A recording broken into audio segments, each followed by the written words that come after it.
حاسه ان القرد ده مش سالك. قولولي مين بقى حاسس زيي. شفتوا مسكة الايد؟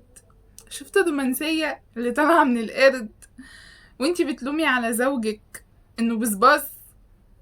شوف القرد يا اختي، من بعد ما تشوف القرد ما تلموش على زوجك، يعني ده بني ادم، حيوان اهو، وعامل ايه يا لهوي. ايه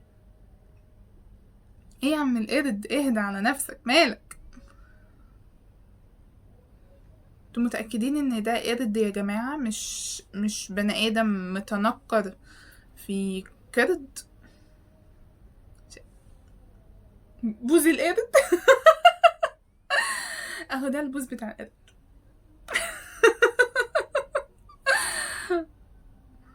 لا او ماسك، انت عاجبك ايديها قوي كده؟ انزلي لي يا اختي شويه، انا قصير، انزلي لي. تعالوا نشوف ده بقى هيجنن. البنت ولا الولد اللي لابس شنطه ده عمال يشاور له، ولا كانه هو شايف ايه جوه الشنطه، فعمال يقول له انا عايز من ده، عايز من ده، عايز من ده. افتح الشنطه، افتح وريني. ده تقريبا ده ظابط بتاع الكمين وكده، صح؟ اه، ممكن هو ده كده، عايز يفتش له الشنطه. وريني. شفتوا البصه؟ شفتوا؟ ده ده عايز يدخل جوه الشنطه يا جماعه. تاخد تاخد بسكويت.